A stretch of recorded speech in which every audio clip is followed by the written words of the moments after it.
Hello दोस्तों, सबसे पहले मैं आपसे रिक्वेस्ट करना चाहती हूँ कि वीडियो देखने के बाद सब्सक्राइब ज़रूर कर लीजिएगा। मैं इन वीडियोस को बनाने में बहुत मेहनत करती हूँ और इसी से मैं अपना खर्चा चलाती हूँ। जो भी सब्सक्राइब करेगा मैं दुआ करती हूँ कि उसकी ज़िंदगी बहुत अच्छी, अमीर और खुशहाल हो। प्लीज़ प्लीज़ सब्सक्राइब कर लीजिएगा। मेरा नाम मेहर है। मैं सुल्तानपुर के उस छोटे से कस्बे में रहती हूँ जहाँ गलियों में अभी भी पुरानी हवेलियों की छाया पड़ती है और शाम को मस्जिद की अजान के साथ मंदिर की घंटियां गूंजती हैं। स्कूल में मैं 5वीं क्लास की टीचर हूँ। बच्चों को पढ़ाना मेरी ज़िंदगी का सबसे बड़ा सुकून है। घर में अब्बू जी का छोटा सा किराने का सामान का स्टोर है। अम्मी घर संभालती हैं और मेरी छोटी बहन राबिया 12वीं में पढ़ती है। हमारी ज़िंदगी साधारण थी, लेकिन उसमें एक खूबसूरती थी जो हर रोज़ की मेहनत में छुपी रहती थी। स्कूल में उस साल एक नया टीचर आया था। नाम था फैज़ान। वह शहर से ट्रांसफ़र होकर आया था। लंबा, शांत स्वभाव का, हमेशा सफ़ेद शर्ट और काली पैंट में। वह खेल और कंप्यूटर क्लब संभालता था। पहली मुलाकात ही ऐसी हुई कि याद रह गई। स्कूल के मैदान में बारिश के बाद पानी भर गया था। बच्चे खेलने जा रहे थे तो फिसलने का डर था। मैं बच्चों को रोक रही थी। तभी फैज़ान आया, मुस्कुराते हुए बोला, दीदी, मैं जालियाँ बिछवा देता हूँ। बच्चे गिरेंगे तो स्कूल की इज्जत भी जाएगी और बच्चों की हड्डी भी। उसकी आवाज़ में इतनी सादगी थी कि मैं हंस पड़ी। उस दिन से हमारी बातें शुरू हो गईं। शुरू में सिर्फ स्कूल की, बच्चों की, फिर धीरे धीरे अपनी सपनों की। फैज़ान बताता कि वह बचपन में अपने गांव में पढ़ने के लिए कितनी दूर पैदल जाता था। अब वह चाहता था कि हमारे स्कूल के बच्चे कंप्यूटर सीखें ताकि आगे जाकर कोई मजबूरी न हो। मैं उसे सुनती और सोचती, कितना अच्छा इंसान है।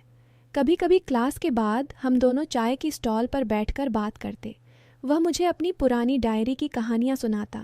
मैं उसे बताती कि राबिया को डॉक्टर बनाना चाहती हूँ। एक दिन उसने कहा, मेहर आपकी आंखों में बच्चों के लिए जो चमक है ना, वो बहुत कम लोगों में होती है। उसकी ये बात सुनकर मेरे गाल गर्म हो गए। दिल में एक हल्की सी धड़कन उठी। मैंने खुद से कहा, यह सिर्फ सम्मान है मेहर, ज़्यादा मत सोच। लेकिन रात को बिस्तर पर लेटकर उसकी मुस्कान याद आती तो नींद नहीं आती। धीरे धीरे हमारा रिश्ता एक साफ सुथरे दोस्ती से आगे बढ़ने लगा। कोई गलत बात नहीं, बस एक दूसरे का साथ अच्छा लगता था। स्कूल में हमने मिलकर एक प्रोजेक्ट शुरू किया। नाम रखा उम्मीद का कंप्यूटर। गरीब बच्चों को पुराने लैपटॉप इकट्ठा करके उन्हें सिखाना था। फैज़ान शहर से अपने दोस्तों से डोनेशन मंगवाता। मैं बच्चों की लिस्ट बनाती। सब गुप्त रखा था क्योंकि प्रिंसिपल साहब को सरप्राइज़ देना चाहते थे। हम शाम को स्कूल के पुराने कंप्यूटर रूम में मिलते, प्लान बनाते। कभी कभी हंसते हंसते समय का पता ही नहीं चलता। एक शाम बारिश हो रही थी। हम दोनों छतरी के नीचे स्कूल गेट तक आए। फैज़ान ने कहा, मेहर, आज आपकी वजह से मुझे लगा कि ज़िंदगी में कुछ सही कर रहा हूँ। मैंने सिर्फ मुस्कुराकर सिर हिला दिया। दिल में एक अजीब सा सुकून था। लेकिन घर पहुंचते ही अम्मी की चिंता भरी नज़रें देखकर सच्चाई याद आ गई। घर की हालत दिन ब दिन खराब होती जा रही थी। अब्बू जी का स्टोर पर लोन बढ़ता जा रहा था। राबिया की पढ़ाई का खर्च, अम्मी की घुटनों की दर्द की दवाइयाँ। एक रात अब्बू ने कहा, बेटी, तुम्हारी उम्र हो गई है। चाचा जी का बेटा करीम आ रहा है दिल्ली से। अच्छा लड़का है, व्यापार करता है। रिश्ता पक्का कर लें। मेरे मुंह से बस अब्बू निकला। अम्मी बोली, मेहर, घर की इज्जत का सवाल है। लोग पूछते हैं कि लड़की अभी तक क्यों अकेली है। मैं चुप हो गई। दिल में फैज़ान की याद आई, लेकिन ज़ुबान बंद रही। मैंने सोचा, अभी तो सिर्फ दोस्ती है, परिवार को बताने का क्या मतलब। लेकिन किस्मत ने जैसे खेल खेलना शुरू कर दिया। स्कूल में एक टीचर थी, नाम था नादिया। वह फैज़ान को पसंद करती थी। हमें दोनों को साथ देखकर उसकी ईर्ष्या बढ़ गई। एक दिन हम कंप्यूटर रूम में प्रोजेक्ट की फ़ाइल बना रहे थे। फैज़ान ने बच्चों के लिए एक मोटिवेशनल ऑडियो रिकॉर्ड किया था। तुम सब कर सकते हो, बस मेहनत करो। मैंने उसे हंसकर कहा, आपकी आवाज़ में जादू है फैज़ान साहब। वह हंसा। नादिया ने बाहर से सब सुन लिया और चुपके से अपना फ़ोन निकाल लिया। अगले दिन उसने उस ऑडियो को एडिट करके व्हाट्सएप ग्रुप में भेज दिया। उसमें सिर्फ हमारी हंसी और कुछ शब्द ऐसे जोड़ दिए गए थे कि लगता था हम कोई गुप्त मुलाकात कर रहे हैं। फैज़ान, आप मेरे लिए बहुत ख़ास हो, जैसी आवाज़ें। पूरा ग्रुप स्कूल स्टाफ का था। दोपहर तक पूरा कस्बा गूंजने लगा। अरे मेहर टीचर और वो नया टीचर रोज़ शाम को मिलते हैं। स्कूल की इज्जत मिट्टी में मिल गई। लड़की घर में बैठी है, स्कूल में अफेयर चला रही है। अफवाहें आग की तरह फैलीं। शाम को घर पहुंची तो पड़ोस की ताई जी दरवाजे पर खड़ी थीं। मेहर बेटी, क्या बात है? लोग कह रहे हैं तुम। अम्मी ने मुझे अंदर खींच लिया। अब्बू का चेहरा लाल हो रहा था। ये क्या सुन रहा हूँ मेहर? तूने हमारी इज्जत का क्या हाल किया? मैं रो पड़ी। अब्बू, ये झूठ है। हम सिर्फ बच्चों के लिए प्रोजेक्ट कर रहे थे। लेकिन अब्बू ने एक थप्पड़ मारते हुए कहा, चुप, अब स्कूल छोड़, रिश्ता पक्का हो गया है करीम से। रात भर मैं बिस्तर पर करवटें बदलती रही। फैज़ान का नंबर आया लेकिन मैंने उठाया नहीं। दिल टूट रहा था। अगले दिन स्कूल में प्रिंसिपल साहब ने मुझे बुलाया। मेहर, शिकायत आई है। तुम्हें सस्पेंड किया जाता है जब तक जांच पूरी ना हो।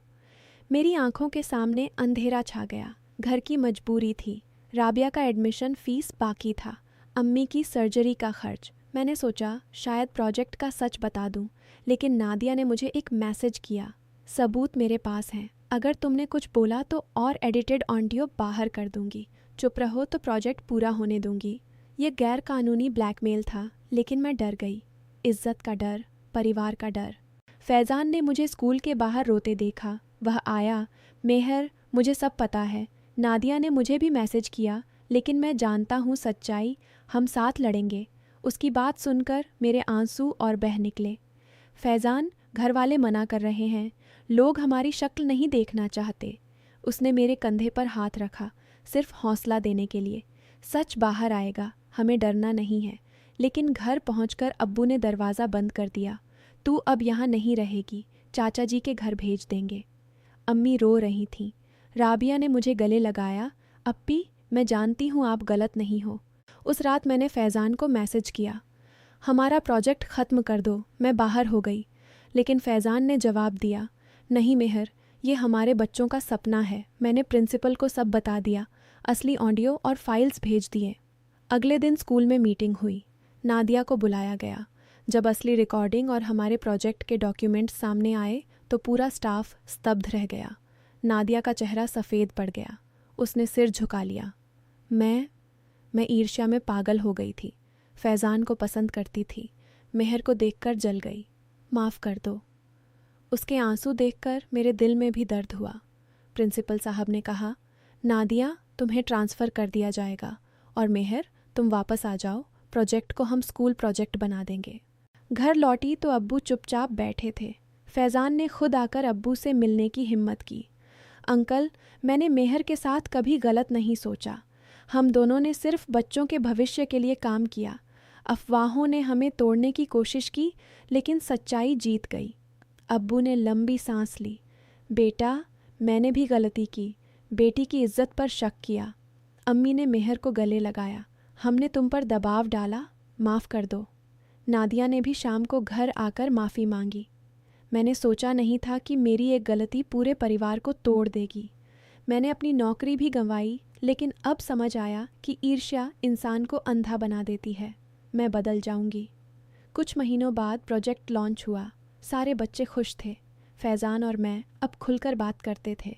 परिवार ने भी स्वीकार कर लिया। राबिया की पढ़ाई का खर्च हम दोनों ने मिलकर संभाला। कोई शॉर्टकट नहीं लिया, कोई छुपा नहीं रखा। फैज़ान ने मुझसे कहा, मेहर, ज़िंदगी में रिश्ते छुपाने से नहीं, खुलकर जीने से मजबूत होते हैं। मैंने सिर हिलाया। अब्बू की दुकान भी अब पहले से बेहतर चल रही थी, क्योंकि लोग अब हमें सम्मान की नज़र से देखते थे। आज जब मैं स्कूल जाती हूँ तो बच्चों की मुस्कान में अपना पुराना डर भूल जाती हूँ। नादिया ने नई जगह पर काम शुरू किया और सुना है कि वह अब दूसरों की मदद करती है। फैज़ान और मैं आज भी साथ हैं, लेकिन अब कोई अफवाह हमें छू भी नहीं सकती, क्योंकि हमने सीखा कि सच्चाई और विश्वास से बड़ा कोई हथियार नहीं। दोस्तों, यह कहानी हमें सिखाती है कि अफवाहें कितनी भी तेज़ फैलें, सच्चाई हमेशा जीतती है। ईर्ष्या और छुपाव से कभी कुछ अच्छा नहीं निकलता। परिवार की मजबूरियां और समाज का दबाव हमें गलत फैसले लेने पर मजबूर कर सकते हैं, लेकिन ईमानदारी और खुली बातचीत से ही इज्जत और खुशियां बची रहती हैं। जो गलती करता है उसे माफ़ी मांगनी चाहिए और बदलना चाहिए, और जो पीड़ित होता है उसे डरने की बजाय लड़ना चाहिए। सच्ची मोहब्बत और सम्मान कभी छुप कर नहीं जीते। मेहनत, विश्वास और साफ दिल से जिएं तो ज़िंदगी खुद ब खुद सुंदर हो जाती है। यह पूरी कहानी काल्पनिक है। इसका किसी भी व्यक्ति, स्थान या वास्तविक घटना से कोई संबंध नहीं है। इसका उद्देश्य केवल मनोरंजन, शिक्षा और सस्पेंस आधारित कहानी को प्रस्तुत करना है। हाँ, तो दोस्तों, हमारी आज की यह कहानी आपको कैसी लगी कमेंट करके ज़रूर बताएं और ऐसी ही कहानी सुनने के लिए आप हमारे चैनल को सब्सक्राइब करें। धन्यवाद दोस्तों। ग्लोबल लेवल पर एंग्जाइटी डिसऑर्डर्स का राइज सिर्फ एक मेडिकल या साइकोलॉजिकल इशू नहीं रहा, बल्कि ये मॉडर्न अर्बन ज़िंदगी का एक गहरा सोशल सिग्नल बन चुका है। जब हम देखते हैं कि शहरी ज़िंदगी की रफ्तार दिन ब दिन तेज़ होती जा रही है, इकोनॉमिक और सोशल अनसर्टेनिटी बढ़ रही है और सोशल मीडिया के ज़रिए हर शख्स अपनी ज़िंदगी को दूसरों की हाईलाइट रील के साथ कंपेयर करने लगा है, तो यह समझना मुश्किल नहीं रहता कि एंग्जाइटी का ग्राफ क्यों ऊपर जा रहा है। इस ग्लोबल राइज ने अर्बन पेस, अनसर्टेनिटी और सोशल कंपैरिजन के दरमियान एक बहुत वाज़ेह और लेयर्ड रिश्ते को सामने ला दिया है। सबसे पहले अर्बन पेस की बात करें तो शहर की ज़िंदगी का बुनियादी निज़ाम ही स्पीड पर खड़ा है। लोग सुबह से रात तक deadlines, traffic, rent, bills, commute, productivity और परफॉर्मेंस के प्रेशर में जीते हैं। आज के अर्बन एनवायरनमेंट में इंसान को सिर्फ सर्वाइव नहीं करना होता, बल्कि हर वक्त एफिशिएंट, एक्टिव और अहेड भी नज़र आना होता है। इस कांस्टेंट रश का असर नर्वस सिस्टम पर सीधा पड़ता है। दिमाग और जिस्म दोनों को आराम, साइलेंस और इमोशनल प्रोसेसिंग के लिए वक्त चाहिए होता है, लेकिन शहरी निज़ाम अक्सर इंसान को यह मौका ही नहीं देता। रिज़ल्ट यह निकालता है कि स्ट्रेस सिर्फ टेम्परेरी रिएक्शन नहीं रहता, बल्कि क्रॉनिक हालात इख्तियार कर लेता है। क्रॉनिक स्ट्रेस धीरे धीरे एंग्जाइटी में तब्दील हो जाता है, जहां शख्स को हर वक्त बेचैनी, ओवरथिंकिंग, रेस्टलेसनेस और ख़तरा महसूस होता रहता है, चाहे फ़ौरन कोई एक्चुअल डेंजर मौजूद ना भी हो। अर्बन पेस के साथ दूसरा अहम फैक्टर अनसर्टेनिटी है। ग्लोबल दुनिया में जॉब्स ज़्यादा फ्लेक्सिबल हुई हैं, लेकिन साथ ही अनस्टेबल भी। रिलेशनशिप्स ज़्यादा कनेक्टेड नज़र आते हैं, लेकिन इमोशनली फ्रैजाइल हो गए हैं। फ्यूचर के बारे में सर्टेनिटी कम होती जा रही है। नौकरी कब तक रहेगी, इन्फ्लेशन कितनी बढ़ेगी, घर अफोर्ड हो पाएगा या नहीं, क्लाइमेट क्राइसिस क्या असर डालेगा, पॉलिटिकल हालात कहाँ जाएंगे। पहले के ज़माने में मुश्किलात ज़रूर थीं, मगर ज़िंदगी के कुछ रास्ते ज़्यादा प्रेडिक्टेबल होते थे। आज ऑप्शंस ज़्यादा हैं, मगर क्लैरिटी कम है। इंसान को लगता है कि उसके पास चॉइसेस बहुत हैं, लेकिन हर चॉइस के साथ फेलियर का खौफ भी जुड़ा हुआ है। इसी अनसर्टेनिटी की वजह से एंग्जाइटी सिर्फ किसी एक इवेंट का रिएक्शन नहीं रहती, बल्कि फ्यूचर ओरिएंटेड फियर बन जाती है। यानी शख्स सिर्फ आज से परेशान नहीं होता, बल्कि कल के अंदेशों में घिरा रहता है। यहाँ एक बहुत इंटरेस्टिंग बात सामने आती है। अर्बन पेस और अनसर्टेनिटी मिलकर एक ऐसा साइकोलॉजिकल एनवायरनमेंट बनाते हैं जहाँ इंसान को हमेशा लगता है कि वो या तो लेट हो रहा है, या कुछ खो रहा है, या किसी अननोन डेंजर की तरफ बढ़ रहा है। इसी को मॉडर्न एंग्जाइटी का कोर भी कहा जा सकता है। हर चीज़ फास्ट है लेकिन स्टेबल कुछ भी नहीं, हर चीज़ कनेक्टेड है लेकिन सिक्योर कुछ भी नहीं। इस कॉन्ट्रडिक्शन ने एंग्जाइटी को ग्लोबल अर्बन कल्चर का हिस्सा बना दिया है। तीसरा और शायद सबसे पावरफुल एलिमेंट सोशल कंपैरिजन है। सोशल मीडिया ने कंपैरिजन को नेचुरल इंसानी टेंडेंसी से निकालकर फुल टाइम एक्टिविटी बना दिया है। पहले इंसान अपने मोहल्ला, क्लास या लिमिटेड सोशल सर्कल के लोगों से कंपेयर करता था। अब वो अपनी ज़िंदगी को ग्लोबल लेवल पर कंपेयर करता है। कोई फ्रेंड यूरोप ट्रिप पर है, कोई स्टार्टअप लॉन्च कर रहा है, कोई फिटनेस ट्रांसफॉर्मेशन दिखा रहा है, कोई perfect relationship, glowing skin, luxury lifestyle और बैलेंस्ड लाइफ की तस्वीर पेश कर रहा है। ये तमाम चीज़ें देखकर दिमाग पर एक सटल लेकिन कांस्टेंट प्रेशर रहता है कि मैं कहाँ खड़ा हूँ। मसला ये है कि ये कंपैरिजन हकीकी ज़िंदगी से नहीं, क्यूरेटेड इमेज से होता है। दूसरों की एडिटेड हैप्पीनेस को देखकर शख्स अपनी रॉ रियलिटी से न खुश होने लगता है। इस सोशल कंपैरिजन का एंग्जाइटी से गहरा ताल्लुक इसलिए है क्योंकि ये सेल्फ वर्थ को अनस्टेबल बना देता है। जब इंसान की वैल्यू उसकी इनर स्टेबिलिटी, रिलेशनशिप्स या पर्सनल ग्रोथ के बजाय लाइक्स, अचीवमेंट्स, अपीयरेंस या स्टेटस के हवाले से मेजर होने लगे, तो उसका इमोशनल बैलेंस बहुत आसानी से हिल जाता है। फिर हर पोस्ट, हर सक्सेस स्टोरी और हर अपडेट एक छोटा साइकोलॉजिकल टेस्ट बन जाता है। क्या मैं काफ़ी सक्सेसफुल हूँ? क्या मैं अट्रैक्टिव हूँ? क्या मेरी लाइफ मीनिंगफुल लगती है? क्या मैं पीछे तो नहीं रह गया? ये सवालात अक्सर ज़ुबान पर नहीं आते, लेकिन दिमाग के पीछे लगातार चल रहे होते हैं। इसी प्रोसेस में एंग्जाइटी और इन्फीरियॉरिटी एक दूसरे को रीइंफोर्स करते हैं। Global rise in anxiety disorders ये भी दिखाता है कि प्रॉब्लम सिर्फ इंडिविजुअल वीकनेस की नहीं है। बहुत अरसे तक मेंटल हेल्थ को इस नज़रिए से देखा गया कि शायद शख्स ज़्यादा सेंसिटिव है या उसकी कोपिंग वीक है, लेकिन जब दुनिया भर के शहरी, स्टूडेंट्स, प्रोफेशनल्स, यंग एडल्ट्स और हत्ता के एडोलेसेंट्स भी एंग्जाइटी की शिकायत कर रहे हैं, तो ये क्लियर हो जाता है कि मसला स्ट्रक्चरल भी है, यानी एनवायरनमेंट ही ऐसा हो गया है जो एंग्जाइटी को प्रोड्यूस और सस्टेन करता है। अर्बन लाइफ का over stimulation, economic fragility, social isolation और डिजिटल कंपैरिजन मिलकर एक ऐसी कल्चर क्रिएट कर रहे हैं जहां सुकून एक लग्जरी लगने लगा है। इस राइज ने एक और रिश्ते को भी एक्सपोज किया है, कनेक्टेडनेस और लोनलीनेस के दरमियान रिश्ते को। शहरों और डिजिटल प्लेटफॉर्म्स ने लोगों को नेटवर्क्ड तो कर दिया है, लेकिन इमोशनली एंकर्ड नहीं किया। एंग्जाइटी तब और बढ़ जाती है जब शख्स के पास फॉलोअर्स तो हों, लेकिन कोई ऐसा इंसान ना हो जिसके सामने वो अपनी असली बेचैनी बयान कर सके। अर्बन पेस इंसान को बिजी रखता है, अनसर्टेनिटी यूज़ मेंटली अलर्ट रखती है और social comparison use emotionally insecure रखता है। ये तीनों मिलकर उसके अंदर एक ऐसा इंटरनल प्रेशर कुकर बना देते हैं जहाँ से एंग्जाइटी का उभारना ऑलमोस्ट एक्सपेक्टेड हो जाता है। आखिर में global rise in anxiety disorders ये रब्त दिखाता है कि मॉडर्न अर्बन कल्चर सिर्फ डेवलपमेंट, स्पीड और अपॉर्चुनिटी की कहानी नहीं, बल्कि नर्वस एग्जॉस्शन की कहानी भी है। ये राइज हमें बताता है कि इंसान का दिमाग मशीन की तरह इन्फिनिट स्पीड, इन्फिनिट कंपैरिजन और इन्फिनिट अनसर्टेनिटी को हैंडल नहीं कर सकता।